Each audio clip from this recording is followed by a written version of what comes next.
Welcome back, beautiful souls, to Channel Your Light, Own Your Intuitive. Thank you for being here. So today we're actually going to talk about the role of unawakened, or the subconscious aspects of spirit. So for a lot of us on this spiritual journey and who are awakened or aware of all of the things that are going on, and not even all of them, sometimes we're only aware of 5% of them, and that's enough to spark that awakening and to dive deeper into the intuitive realms, into the logical realms and the intellect, into the aspects of the body and how they all intertwine together.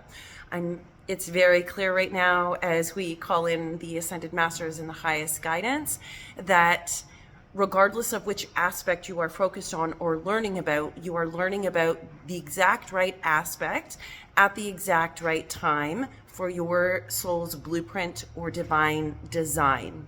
Those who are meant to be awakened will be awakened at exactly the time that that awakening is meant to occur for them, in perfect tandem and in perfect, I'm seeing the road or the path. It's almost like there are markers on the path or on the timelines of each soul's divine blueprint that will be met and activated at exactly the right point. So it's almost like we gather information and then there's an activation. Sometimes we have an activation and then we have to go back and gather the information to understand the activation.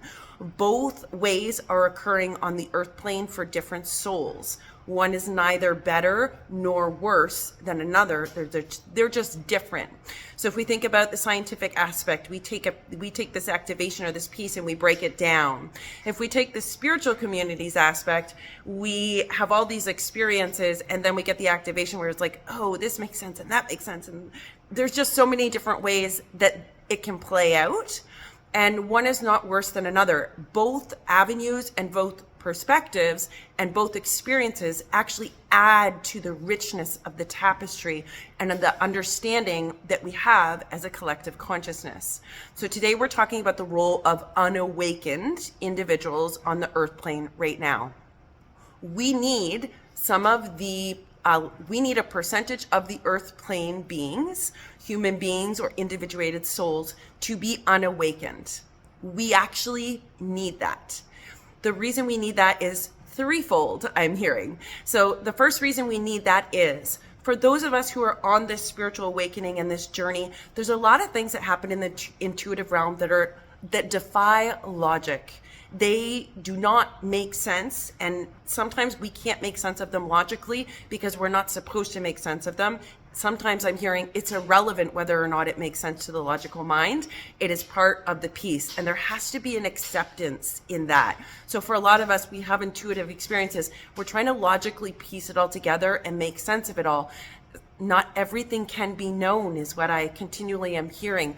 The reason everything cannot be known, side note, is because if you knew certain things before either your energy was ready for it, your logical mind was ready for it, it would create an imbalance that did not serve the highest good of the collective consciousness or this great awakening purpose. So sometimes we don't know things because it's not the right time and it's not for our highest good to know. Sometimes we have to get pieces of our puzzle in all these different places in order to be given the knowing, to understand and know from that aspect. So those are all different pieces of the puzzle. Sometimes Spirit says, I am amazed by how much Thich Nhat Hahn comes. I feel genuinely delighted and honored. He says sometimes if we know something, it changes the trajectory. And if it changes a trajectory in a way that is not for that soul's highest good or changes the purpose, then it shall not be known to them at that time. Because when my soul's purpose changes, it affects all the souls around me because we are a collective consciousness. That is the ripple. He's saying the drop in the ocean. When the drop happens, there is a ripple that extends out. This is why each person and soul's journey is extremely important. To honor your journey, to accept it. Do not say no to it. Do not push it away. It is inherently part of your journey, because the ripple effect that you have in this journey and the knowing that you have at this time may not be all the knowing. You may not have all the answers that you want. We are being called to trust that we have the knowing that we need at this time for this step on the evolution of consciousness through the Great Awakening.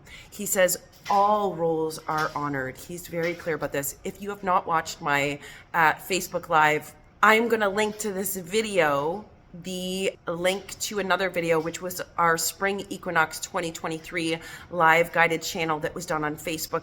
So the role of unawakened beings. So if you think about it, if we have an awakened consciousness and we have a subconscious unawakened. So the awakened consciousness has just had the subconscious or the layers peeled back to the point where they are aware. They are conscious, which is simply awareness.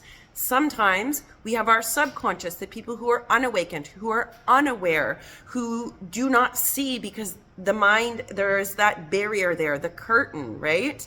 Where they are unawakened or unconscious of what's happening.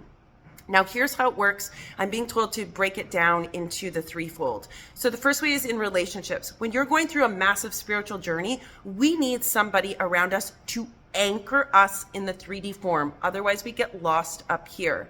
So as much as we want our partners, I guess, to understand our journey or be in total alignment, or we want people to be just like us, we actually don't want that. So for me personally, I know that I don't want to be engaged in a very personal way with people who are exactly like me and experience the things that I experience, because we require an anchor, a balance, somebody who brings that masculine yang material, grounded energy to us, like the rock. We need a rock when we're moving through the intuitive realms of spirituality and consciousness. We need this. It is so important. It's so important, and we tend to think, no, I want them to be like me because that means that I'm right. But that's not how this is playing out, and it's not how it's supposed to. The thing that you want actually would be the worst thing ever for you. That's a very clear message for somebody on here. The thing that you need, you can't always get what you want, but if you try sometimes, you just might find you get what you need. What you need is an anchoring. It is a rock. It is a grounding. We need the energy of those people around us in order to bring those divine things into form. Do you see the beautiful balance? It's a yin and a yang as well. There's a beautiful balance that happens in that capacity, in that awareness when you recognize that. So don't worry about trying to awaken people. You don't need to try to awaken somebody. We get frustrated because they're not seeing our point of view. Meanwhile, the reason you are able to have that point of view is because their energy is centering, anchoring, and grounding you. That is a perspective that some people need to understand on their journey. It doesn't mean the person doesn't agree with you. It doesn't mean they're not aligned with you. It doesn't mean they're not supposed to be on your path with you. They're just on your path and in alignment with you in a way that is not what you perceive they should be, but rather the way they need to be for you to have the experience you're having. That's a powerful understanding. It allows you to release the burdens, release the need to make people see. It removes the frustrations. It removes the suffering. It removes all those things so that you can continue on your path. Isn't that a beautiful thing to know that there are people in consciousness who are literally here to anchor us, to ground us, to root us, to be our rocks? It's amazing when you think about it like that. In addition, so that's one of the things. The second thing, so let's go back. Thich says go back. The first thing was the knowing piece. Not everything can be known. If you know certain pieces ahead of time, it changes the trajectory and creates an imbalance that is not required. So if there's something that you feel like you don't know, or you're beating yourself up about something you didn't know or didn't see or didn't understand, please trust. You were not meant to understand it. Sometimes you were supposed to be cultivating your faith. You do not need to see with your eyes or logically understand with your mind for a belief to be true.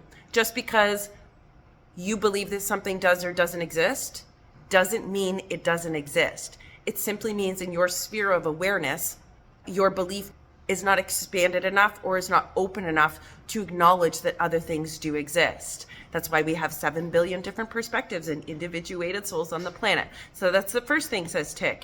Do not underestimate or judge a book by its cover, he also says. That is one of the most important aspects, because sometimes the people who you get frustrated with and you think are not awake, they are exactly doing the thing that they are supposed to do to help you. Sometimes people show up and we don't understand why they're showing up or what they're doing, and we feel like it shouldn't be like this, or he says, remove all that. Focus on the mastery of yourself. Understand that Spirit has set up you, he says, you, each individual soul has set up people along your path. Some will anchor you. Some will give you a new knowing or a new teaching. Some are going to lift you up and make you feel like $1 million and light and love. Some are going to rip a Band-Aid off and deliver you a message that you didn't want to hear, but you needed to hear it. You have all these people lined up along your pathway. None of them is wrong. We are going to label it as wrong. If it doesn't feel good, we tend to label it as wrong, when in fact it's just another dimensional perspective being opened up to us. It's another awareness. Thich says that's why we need to focus on our own energy, mastering our own energy, reigniting our full essence and our chi, that life force energy within us. Prana, I'm hearing again, that's why pranayama, breath work, there's a science to breath work, I think pranayama is, and that is literally the breath of life. It is bringing in life force energy. It is connection. It is grounding and rooting us into the physical form. That's why we're spiritual beings, divine beings, having a human physical experience. And every dimension serves each other. One struggles without the other dimension. So the third piece of this, why we have beings who are unawakened on the planet and why they must remain unawakened. Some people are meant to be unawakened, or it's not that they're unawakened, it's that they're fulfilling a role of subconscious.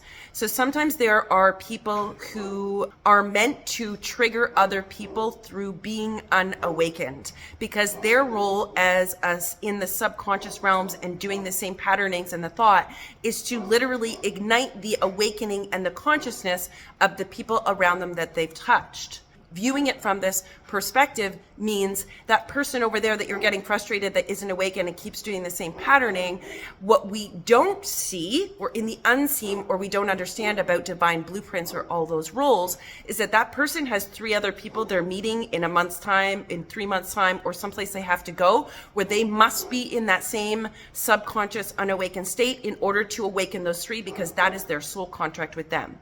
So remove the frustrations. Let it go.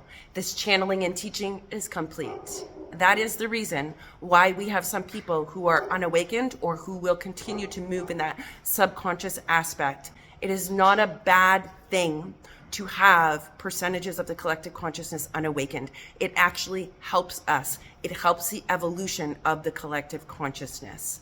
Ino ai te ea. Release all judgment. All truth shall be known. What was done in the dark shall be brought to light.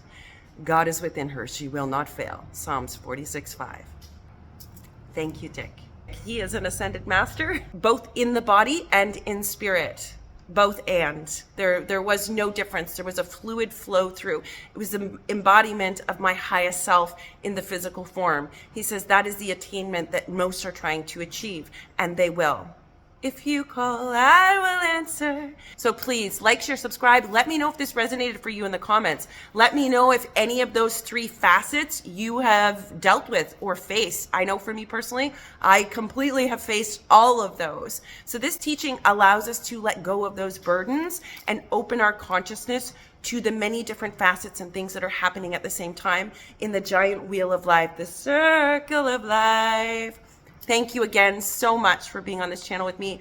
We have a lot of collective energy updates that have been channeled and are in the process of being editing to share with all of you. And I'll see you next time.